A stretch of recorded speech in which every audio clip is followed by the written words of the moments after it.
அனைவருக்கும் வணக்கம். முதுகலை பட்டதாரி ஆசிரியர் தேர்வு வரும் ஆகஸ்ட் மாதம் இதற்கான அறிவிப்பு வரவுள்ளதுங்க. நவம்பர் மாதம் இதற்கான தேர்வுகள் நடைபெற உள்ளது. அதற்கு முன்கூட்டி ஏன்னா இது புதிய பாடத்திட்டத்தின்படி இப்போ மாற்றி அமைக்கப்பட்டு கடந்த ஆண்டு புதிய அரசாணை வெளியிடப்பட்டது. அதில் நம்மளுக்கு புதிய பாடத்திட்டம் கொடுத்துருந்தாங்க. அதில் நம்மளுக்கு நிறைய சேஞ்சஸ் இருக்குதுங்க. அதனால் நம்ம இப்போலேருந்தே படித்தால் மட்டுமே கடைசியில் நம்ம போஸ்டிங் போகிறதுக்கான வாய்ப்பு இருக்கும். அதனால் நீங்கள் என்ன பண்ணுறீங்க, இப்போயிலிருந்தே அதற்கான ஒரு நாளைக்கு குறைந்தபட்சம் ஒரு 4 மணி நேரம் இல்லைன்னா ஒரு 3 மணி நேரமாக குறைஞ்சபட்சம் படித்தாதாங்க நம்ம ஈஸியாக ஜெயிக்க முடியும். நிறைய பேர் பார்த்திங்கன்னா இதில் வேலைக்கு தான் போயிட்டுருப்போம். நம்மளுக்கு ஃபுல் டைம் படிக்கிறதுக்கான வாய்ப்பு இருக்காதுங்க. ஏன்னா நம்மளோட சூழல் அது மாதிரி, வயது அது மாதிரி இருக்குது, நம்மளுடைய பல்வேறு பொறுப்புகள் இருக்குது. அதன் மத்தியில் தான் நம்ம கூடுதலாக படிக்கணுங்க. இதுக்கு நிறையா புத்தகங்கள் வாங்கினாலுமே கிட்டத்தட்ட ஒரு 8000லேருந்து 10,000 வரைக்கும் புக்கு வாங்குறதுக்கே ஆயிருங்க. அதை இன்னும் நம்ம பார்த்து படித்து ஃபில்ட்ரு பண்ணி இன்னுமே குறைச்சி அந்த முக்கியமாக கொண்டாந்து தேர்வு நோக்கில் போகிறதுக்கு ரொம்பவே சிரமமாக இருக்கும். காலங்கள் போதுமானதாக இல்லை இருக்காங்க. அதற்காக தயாரிக்கப்பட்டது தான் இப்போ நம்மளுக்கு இந்த புதிய பாடத்திட்டத்தின்படி உங்களுக்கு 10 அலகுகளுமே புதுசாக மெட்டீரியல் தயாரிக்குங்க. இதில் அலகு 1லேருந்து அலகு 5 வரைக்கும் முதல் பகுதியாகவும், அலகு 6 ஏன்னா அதில் விரிவாக இருக்குங்க 2ஆம் பகுதியாகவும், அலகு 7லிருந்து 10 வரைக்கும் 3ஆம் பகுதியாக என்ற 3 பகுதிகள் இருக்குங்க.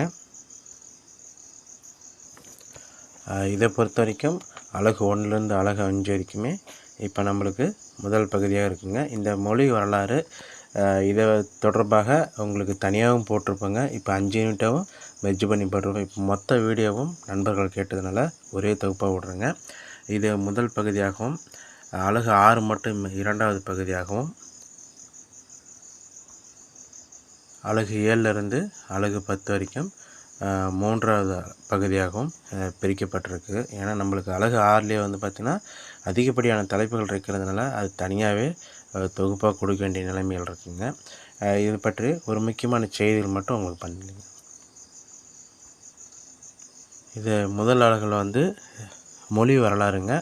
இதில் பொறுத்த வரைக்கும் திராவிட மொழிகள், அதனுடைய 3 பிரிவுகள் மற்றும் அதனுடைய தன்மைகள், பேசக்கூடிய பகுதிகள், அதை ஆராய்ச்சி செய்த மொழி அறிஞர்கள் முதலிய தலைப்புகள் பார்த்திங்கன்னா இது உங்களுக்கு விளக்கமாக கொடுத்துருப்போங்க. உங்களுக்கு இந்த திராவிட மொழிகள், தென் திராவிட மொழிகள், நடு திராவிட மொழிகள், வட திராவிட மொழிகள் ஆகிய 3 மொழிகளின் அடிப்படையில் அந்த முக்கியமான தலைப்புகள்லாம் போட்டிருக்குங்க. உங்களுக்கு நிறையா இருந்தாலும் நீங்கள் படிக்கிறதுக்கோசரம் இது பிரிண்ட் அவுட் எடுத்தாலுமே உங்களுக்கு அந்த முக்கியமான குறிப்புகள், கீவேர்ட்ஸ்லாம் உங்களுக்கு போல்டு லெட்டரில் இருக்குங்க. அதனால் நீங்கள் படிக்கும்போது கொஞ்சம் உங்களுக்கு எளிமையாக இருக்குங்க. சரிங்க. இதில் பார்த்திங்கன்னா தமிழ் இதில் பொறுத்த வரைக்கும் கிளைமொழிகளில் நம்மளுக்கு அந்த கொடுந்தமிழ்நாடு பற்றிய அதாவது தற்கால பெயர்கள் இருக்குங்க. பொதுவான பெயர் இருக்கும். அதுக்கான கிளைமொழி வடிவம் இது பார்த்திங்கன்னா உங்களுக்கு விரிவாகவே கொடுத்துருப்பேங்க. அது மட்டும் அல்லாது கிளைமொழிகளை அந்த 4 பிரிவுகளாக வடக்கு, கிழக்கு, மேற்கு, தெற்கு டாக்டர் கமில் சோலபில் அவர்கள் பாகுபாடு செய்துள்ள 4 மொழிகளின் அடிப்படையில் இது உங்களுக்கு விரிவாகவே கொடுத்துருப்பேங்க. எந்தெந்த பகுதியில் பேசுகிறாங்க அதற்கான முக்கியமான குறிப்புகள் எல்லாமே இதில் கொடுத்துருப்பேங்க. அதே மாதிரி அடுத்த உலக செம்மொழிகளுங்க. ஏன்னா அவங்க ஒப்பிடும்போது தமிழும் உலக செம்மொழிகள் இதன் புறமையில் கேட்டிருக்காங்க. அப்போ நம்மளுக்கு உலக செம்மொழிகள் எது தமிழில் பார்த்திங்கன்னா செம்மொழி அந்தஸ்து பெற அது முக்கிய காரணம் என்ன, எந்தெந்த நூல்கள் உதவியது, அதுக்கப்புறம் அதனுடைய அதை எந்த தகுதி கோட்பாட்டின் அடிப்படையில் அந்த செம்மொழி அந்தஸ்து கொடுத்துருக்காங்கன்னு சொல்லிட்டு உங்களுக்கு விரிவாக கொடுத்துருப்பேன். அது மட்டும் அல்லாது இந்தியாவில் செம்மொழி அந்தஸ்து பெற்ற பிற மொழிகள், இந்திய மொழிகள் பற்றிய குறிப்பும் இங்கே உங்களுக்கு அழகாக கொடுத்துருப்பேங்க. அலகு 2 பொறுத்த வரைக்கும் சங்க இலக்கியங்கள், சங்க மறைவு இலக்கியங்கள். இதில் பொறுத்த வரைக்கும் 8 தொகை, 10 பாட்டு, 17 கீழ்கணக்கு நூல்கள் மற்றும் அறநூல்கள், இவற்றின் காலம், தொகுப்பு முறை, பாடுபொருள், அது மட்டுமல்லாது அந்த நூலின் பிரிவுகள், அகநூல்கள், புறநூல்கள், அகமும் புறமும் சார்ந்த நூல்கள்னு சொல்லிட்டு இந்த அடிப்படையில் என்னென்ன பாகுபாடு செய்யப்பட்டுள்ளதுன்னு சொல்லிட்டு உங்களுக்கு அவங்க என்னென்ன எதிர்பார்க்கணுங்களோ காலம், தொகுப்பு முறை, பாடுபொருள் இதற்கு முக்கியத்துவம் தந்திருப்பாங்க. அது மட்டுமல்லாது முக்கிய வரிகள் எல்லாமே உங்களுக்கு தொகுத்து கொடுத்துருப்பாங்க. இது முழுக்க தமிழ் இலக்கிய வரலாற்று தரவுகளை அடிப்படையாக கொண்டு இது உங்களுக்கு கொடுத்துருப்பாங்க.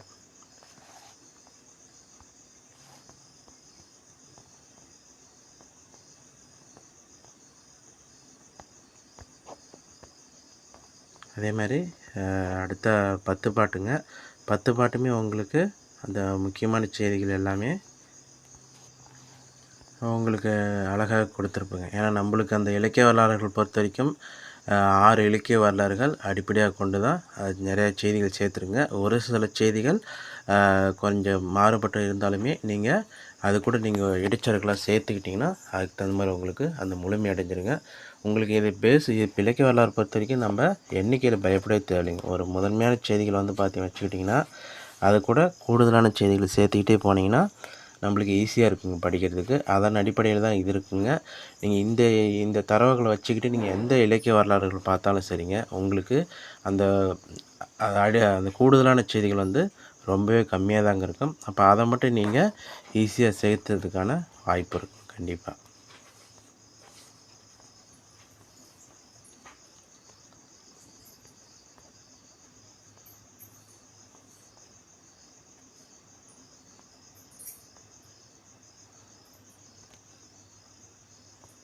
அடுத்தாற்போல் 17 கீழ்கணக்கு நூல்களுங்க. இதில் எந்தெந்த நூல்கள் வரும், அகம் சார்ந்தது எது, புறம் சார்ந்தது எது, அகமும் புறமும் சார்ந்தது எது, அறம் சார்ந்த நூல்கள், இது எல்லாருமே தொகுப்பாக இருக்குங்க. அந்த முக்கியமான செய்திகள் எல்லாமே தொகுக்கப்பட்டு இருக்கும்.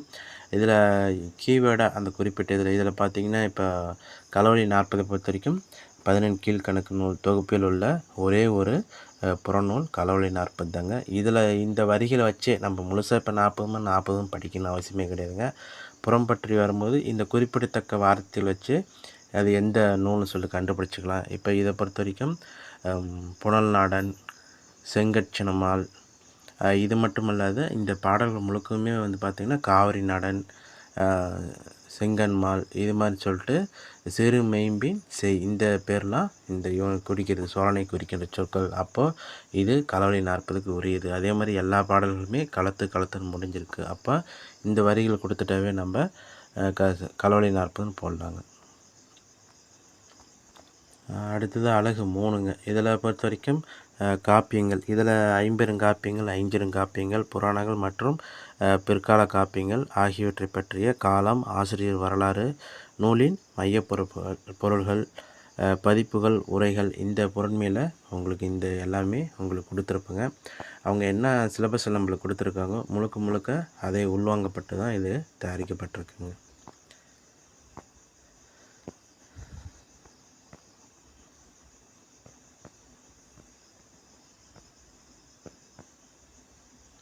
ஏன்னா அது மட்டும் இல்லைங்க, அந்த யூஜிசி தேர்வுகளை எந்த ஆங்கிளில் அவங்க எதிர்பார்க்குறாங்க, எது மாதிரி கொஷின் நம்மளுக்கு வருதுன்னு சொல்லிட்டு அது அடிப்படையில் தான் இது உங்களுக்கு இருக்குங்க. நீங்கள் எந்த அளவுக்கு நம்ம கஷ்டமாக கேட்டாலுமே இதை வச்சு நம்ம டைரெக்டாகவும் அடிக்கலாம், இல்லைனா ஆப்ஷன் ஃபில்ட்ரு பண்ணியும் அடிக்கிறதுக்கு ஈஸியாக இருக்குங்க.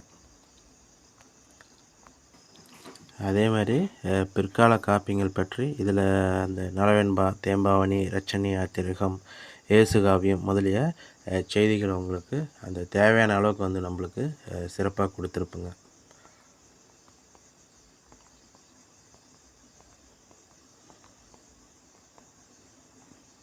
சரிங்க. அதுக்கு அடுத்து தான் பக்தி இலக்கியங்க. பக்தி இலக்கியத்தை பொறுத்த வரைக்கும் 12 திருமுறைகள், 4000 திவ்ய பிரபந்தங்கள் மற்றும் 4000 திவ்ய பிரபந்தத்திற்கான உரைகள் மற்றும் இந்த பதிப்புகள், இது தொடர்பான செய்திகள் எல்லாமே உங்களுக்கு இதில் கொடுத்துருப்புங்க.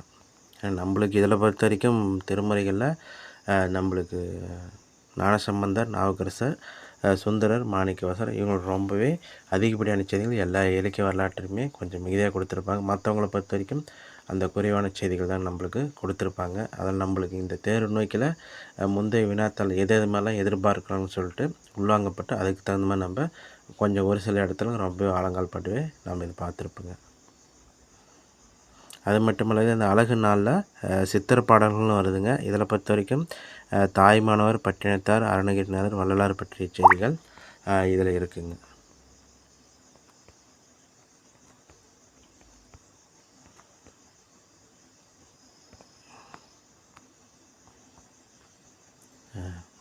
இது சித்தர்களில் அந்த அவங்க குறிப்பிடப்பட்டுள்ள, ஏன்னா இங்கே மற்ற நம்மளுக்கு 15 சித்திரங்கள் பற்றியோ அல்லது பிற சித்திரங்கள் பற்றி விரிவாக கேட்குறீங்க. நம்மளுக்கு சித்திர பாடல்களும் கொடுத்துட்டு இந்த குறிப்பிட்ட பொருண்மையிலே கேட்டாங்க. தாய்மானவர், அதுக்கு பின்னாடி வரப்பட்ட பட்டினத்தார், அருணகிரிநாதர், வள்ளலார் ஆகியோர் பற்றிய செய்திகள் நம்மளுக்கு அழகாக உங்களுக்கு கொடுத்துருப்பாங்க. அது மட்டும் இல்லாது பட்டினத்தார் பேர்லேயே பல்வேறு புலவர்கள் பல்வேறு காலகட்டத்தில் வாழ்ந்திருக்காங்க. அதை பற்றிய செய்திகளும் உங்களுக்கு கொடுத்துருப்பாங்க. அதுக்கடுத்த சிற்றிலக்கியங்களை பொறுத்த வரைக்கும் 96 சிற்றிலக்கிய இலக்கியங்களில் அந்த குறிப்பிடத்தக்கது, அதாவது இதில் சிற்றிலக்கியங்கள் 96 வகைனாலுமே கலம்பகம், உலா, தூது, பிள்ளைத்தமிழ், குறவஞ்சி, பரணி, பல்லு ஆகிய சிற்றிலக்கியங்கள் பற்றி நம்மளுக்கு கேட்டிருக்காங்க. அதன் அடிப்படையிலேயே நம்மளும் தந்திருக்குங்க. இந்த சிற்றிலக்கியங்களை பொறுத்த வரைக்கும் அமைப்பு, ஆசிரியர் வரலாறு, காலம், சிறப்புகள் மற்றும் இதற்கு முக்கியத்துவம் தந்திருக்குங்க. அது மட்டும் இல்லாது இந்த அழகு 5ல் தனிப்பாடல்களை பொறுத்த வரைக்கும் இது எந்த தொகுப்பிலும் வைக்க முடியாததுனால இது தனிப்பாடலாக இது தொகுக்கப்பட்டு விட்டுருக்குங்க. இதில் பொறுத்த வரைக்கும் காளமேக புலவர், ஔவையார், கம்பர், ராமச்சந்திர கவிராயர் ஆகியோரின் பாடல்கள் பற்றி குறிப்பிடப்பட்டிருக்குங்க.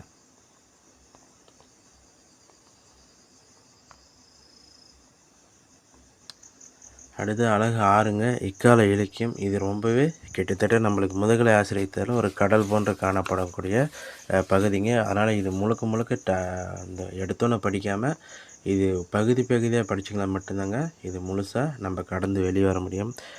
கவிதைகளை பொறுத்த வரைக்கும் இதிலே 2 பேருமே, அதாவது மரபு கவிதை ஆசிரியர்கள், புது கவிதை ஆசிரியர்கள் ஆகியோர் படைப்புகள் பற்றி இதில் கேட்குறாங்க. நம்மளுக்கு முதன்மைத்துவம் கொடுக்குறதே படைப்புகள் பற்றி தான் கேட்குறாங்க. நம்மளுக்கு அதிகமான ஏரியா இதில் இருந்தாலுமே, ஏன்னா இதில் சிறுகதைகள் இருக்குது, புதினங்கள் இருக்குது, நாடகங்கள் இருக்குது, நவீன நாடகங்கள் மற்றும் விருதுகள் இருக்குது. இவ்வளோ தலைப்புகள் இருக்குது. அப்போ நம்மளுக்கு எந்த நோக்கில் நம்ம படிக்கணும்னு சொல்லிட்டு அது ரொம்ப முக்கியமான விஷயங்க.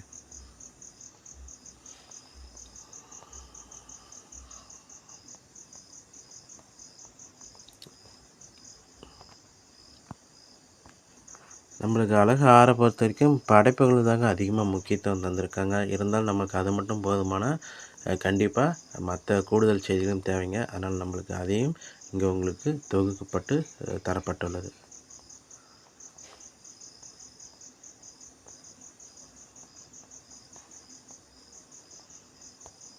ஒரு சில இதெல்லாம் ஆசிரியர்கள் பல்வேறு படைப்புகள் பார்த்திங்கன்னா படிச்சிருப்பாங்க. அதனால் கொஞ்சம் சிரமம் பார்க்காம ஏன்னா குறிப்பிட்ட எந்த நூல் தான் கேட்பாங்கன்னு சொல்லிட்டு எந்த ஒரு உத்தரவாதமும் கிடையாதுங்க. அதனால் நம்ம ரொம்ப ஆழங்கள் படுறதோட இந்த குறிப்பிட்ட தலைப்பில் அந்த என்னென்ன படைப்புகள் இதில் மட்டும் கொஞ்சம் நல்லா பார்த்துக்கிட்டா கூட போதுமானதுங்க. அப்போ பகுதியாக படிச்சிங்கன்னாவே இது ஈஸியாக முடிஞ்சிருங்க. அது மட்டும் இல்லாத அந்த விருதுகளை பொறுத்த வரைக்கும் உங்களுக்கு பின்னாடி இதில் அழகாகவே உங்களுக்கு தொகுத்து கொடுத்துருப்பேங்க. சாகித்ய அகாடமி அந்த அஃபீஷியல் வெப்சைட்லேருந்தே உங்களுக்கு தேவையான செய்திகள் கொடுத்துருப்பேன். ஞானபீட விருது பற்றி இது கொடுத்துருப்பேன்.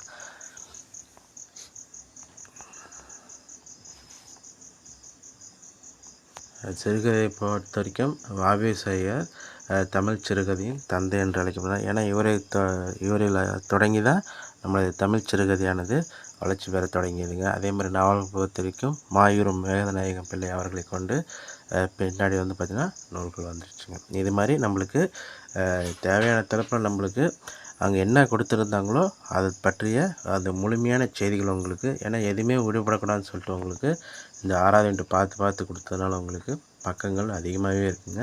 அதனால் நீங்கள் நல்லாவே பார்த்துடலாங்க. பெரும்பாலும் எந்த ஒரு வினாவும் இந்த 6 அலகுலேருந்து குறையிறதுக்கான வாய்ப்பு மிக குறைவுங்க. அந்த அடிப்படையில் தான் இது அமைச்சிருக்குங்க. இது பார்த்தாலுமே சரிங்க, இது பார்க்கும்போது கொஞ்சம் இறுதியாக அது அலகு 1லேருந்து அலகு 5 வரைக்கும், அலகு 7லேருந்து அலகு 10 வரைக்கும் பார்த்துட்டு அதுக்கப்புறம் நீங்கள் 6வது அலகு நீங்கள் கொஞ்சம் படிக்கிறது நல்லதுங்க. நாடகங்கள் நம்மளுக்கு பெரும்பாலும் எல்லா இலக்கிய வரலாறுமே இருக்குங்க. ஆனால் நவீன நாடகங்கள் பற்றிய செய்திகள் ரொம்பவே குறைவாக தாங்க இருக்கு இலக்கிய வரலாறில். ஏன்னா இது பார்த்திங்கன்னா பிற்பட்ட அதாவது கிட்ட பார்த்திங்கன்னா 1980களுக்கு அப்புறம் பின்னாடி தொடங்கப்பட்டதுங்க. இதனால் இப்போ நவீனத்துவம் காணப்பட்டதிலிருந்து பழைய இலக்கிய வரலாறுகள் இது பற்றி கூடுதலான செய்திகள் அதிகமாக இருக்காது. உங்களுக்கு அந்த நவீன நாடக முயற்சிகள் மற்றும் அதற்கு காரணமாக இருந்த நாடக ஆசிரியர்கள் பற்றி உங்களுக்கு விரிவாகவே கொடுத்துருப்பேங்க. இது தொடர்ச்சியாக அந்த விருதுகள் பொறுத்த வரைக்கும் ஞானபீட விருது இந்தியாவின் இலக்கியத்துறையில் வழங்கப்படும் மிக உயர்ந்த விருதாக இருப்பது ஞானபீட விருதுங்க. அதை பற்றிய செய்திகள் எல்லாமே உங்களுக்கு முழுமையாகவே தந்திருப்பேன். அதே மாதிரி தமிழில் எந்தெந்த நூல் வாங்கினுச்சுன்னு சொல்லிட்டு நம்மளுக்கு 2 நூல்கள் கொடுத்துருப்பாங்க. அதே மாதிரி ஏன் நம்மளுக்கு என்ன காரணங்கள்னு சொல்லிட்டு அதையும் பார்த்துருப்பாங்க. அதை தொடர்ந்து சாகித்ய அகாடமி விருதுகள் மற்றும் யுவ புரஸ்கார் விருதுகள், மொழிபெயர்ப்புக்கான விருதுகள், இது மாதிரி பெருமையில் இங்கே கொடுத்துருக்குங்க. அழகு 7 பொறுத்த வரைக்கும் இலக்கணம்ங்க. அதை முந்தைய பாடத்திட்டத்தில் நம்மளுக்கு 3 அழகாக கொடுத்துருந்தாங்க, இப்போ ஒரே அழகாக கொடுத்துட்டாங்க. அதனால் நம்ம அதுக்கு தகுந்த மாதிரி தாங்க நம்ம படித்தாகணும். இருந்தாலுமே அந்த முழுமையான நூற்பாக்களையும் படிக்க முடியாது, அரைகுறையாகவும் படிக்க முடியும் அப்படின்னு சொல்லிட்டு விடக்கூடாதுங்க. நம்மளுக்கு தேவையான செய்திகள் எல்லாமே நம்மளுக்கு கொடுக்கணும். அதுக்கு தகுந்த மாதிரி தொகுக்கப்பட்டு உங்களுக்கு எல்லா நூல்கள் பற்றிய பொதுவான செய்திகள் மற்றும் அவங்க என்ன எதிர்பார்க்காங்களோ நம்மளுக்கு அந்த முக்கியமான செய்திகள் எல்லாமே ஒரு சேர கொடுத்துருப்பாங்க.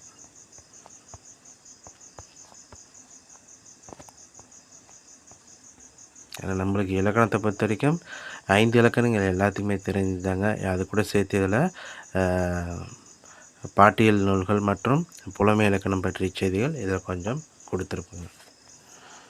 மற்றபடி நம்ம அதை அதிகளி பிஜிடிஆர் பார்த்தது தாங்க. இதில் யாப்பருங்காலம் மட்டும் கொஞ்சம் கூடுதலாக இருக்குங்க, பாட்டியல் புலமை இலக்கணம். மற்றபடி மற்ற நூல்கள் எல்லாமே ஆல்ரெடி இருக்கும், நீங்களும் படிச்சிருப்பீங்க. அதனால் நம்ம இந்த செய்திகள் மட்டும் கொஞ்சம் கூடுதல் கவனம் கொடுத்து பார்த்தா போதுமானதுங்க. அதே இலக்கணத்தை பொறுத்த வரைக்கும் தொல்காப்பியத்தில் உங்களுக்கு விளக்கமாகவே கொடுத்துருப்பாங்க. அது ஒரு சில டைம் நீங்கள் பார்த்தீங்கன்னாவே உங்களுக்கு அழகாக ஈஸியாக புரிகிற மாதிரி தாங்க அவங்களுக்கு கொடுத்துருப்பேன்.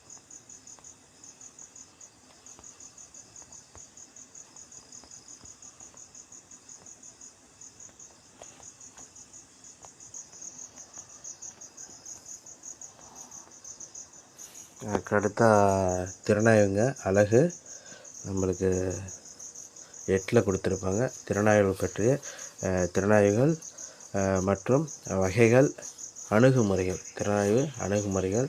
இதில் நம்மளுக்கு தேவையான அளவுக்கு நம்ம அந்த தேர்வு நோக்கில் எதெல்லாம் வரும்னு சொல்லி பார்த்தோமோ அதை பார்த்துருக்கோம். அது மட்டும் இல்லாது இது முழுக்க இதில் அந்த முக்கிய திறனாய்வாளர்கள் இது எல்லாமே யூஜிசி இப்போ சிலபஸ் பேஸ் பண்ணி எடுத்ததுங்க. இதில் நம்மளுக்கு அந்த உதவி பேராசிரியர் தேர்வுக்கு எந்தெந்த இதெல்லாம் கேட்பாங்களோ அந்த ஆத்தர்லாம் அந்த புறன்மையில் இது வாங்கியிருக்குங்க. அந்த படிச்சிங்களாவே உங்களுக்கு தெரியும். ஏன்னா அந்த நம்மளுக்கு அந்த அறிஞர்கள் பற்றி அங்கே யாரெல்லாம் முக்கியத்துவம் அந்த அறிஞர்கள் சொல்லிட்டு அதிலே கொடுத்துருப்பாங்க. அதன் அடிப்படையில் இந்த முக்கிய திறனாய்வுகள் பற்றிய செய்திகள் உங்களுக்கு தரப்பட்டிருக்குங்க. நாட்டுப்புறையில் பொறுத்த வரைக்கும் இப்போ நான் யூஜிடிஆர்பிலேருந்தே ரொம்பவுமே முக்கியத்துவம் தர ஆரம்பிச்சிட்டாங்க. இது தனி ஒரு அழகாகவே இருக்குது. இதில் நம்மளுக்கு எந்த பொறுமையில் கேட்டிருக்காங்களோ அதை பற்றி முழுமையான தகவல்கள் இதில் கொடுத்துருப்பாங்க. பாடல்கள், கதைகள், கதை பாடல்கள், பழமொழிகள், விடுகதைகள், விளையாட்டுகள், சடங்குகள், நம்பிக்கைகள், திருவிழாக்கள், வழிபாட்டு முறைகள் எல்லா பற்றிய செய்திகளுமே நம்மளுக்கு கொடுத்துருப்பாங்க. ஏன்னா நான் உங்களுக்கு வரையறை முதல் எல்லாமே உங்களுக்கு விளக்கமாகவே இதில் கொடுத்துருப்பாங்க. ஏன்னா பெரும்பாலும் அந்த வகைப்பாடுகள் தாங்க கேட்பாங்க. அதனால் அது அடிப்படையில் உங்களுக்கு முழுசாகவே கொடுத்துருப்பாங்க.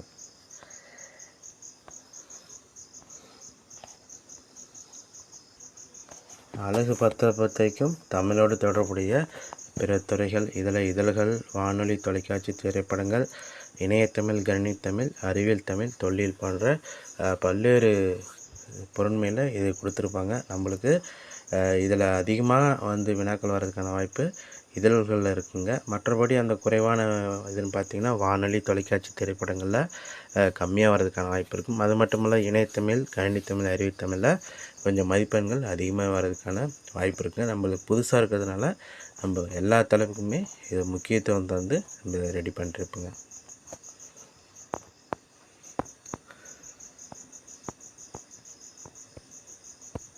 இதில் மற்றபடி இதில் நம்மளுக்கு வானொலி, தொலைக்காட்சியில் அந்தளவுக்கு ஒரு சில வினாக்கள் மட்டும்தான் கேட்பாங்க. நம்ம அந்தளவுக்கு பார்த்தா மட்டும் போதுமானது. திரைப்படங்கள்லையுமே அந்த இந்திய அளவிலும் சரிங்க, தமிழக அளவிலும் சரி, மற்ற முக்கியமான தொகுப்புகள் எல்லாமே உங்களுக்கு கொடுத்துருப்பாங்க. அதே மாதிரி இணையத்தமிழ் மற்றும் நம்மளுக்கு கணினித்தமிழ், அறிவியல் தமிழ்லாம் உங்களுக்கு விரிவாகவே கொடுத்துருப்பாங்க.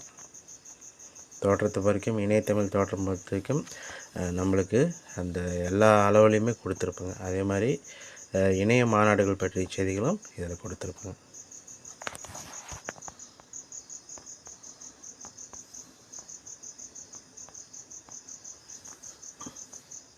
சரி, இந்த அடிப்படையில் இது எல்லாமே இருக்குங்க. இது தேவைப்படுறவங்க கீழே டிஸ்கிரிப்ஷனில் கான்டாக்ட் நம்பர் தரேன். நீங்கள் இல்லைனாலுமே இதில் இருக்கிற நம்பரே கூட நீங்கள் கண்டிப்பாக கூப்பிட்லாங்க. உங்களுக்கு தேவைங்கிற மட்டும் கேட்டிங்கன்னா அதுக்கான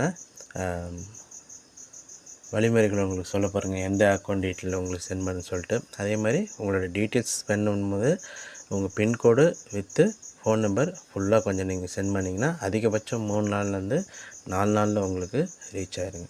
சரி, ஓகே ஃப்ரெண்ட்ஸ். தேவைங்கிறவங்க இப்போயே வாங்கி படிக்க ஆரம்பிங்க. வெற்றி பெற நல்வாழ்த்துக்கள். நன்றிங்க.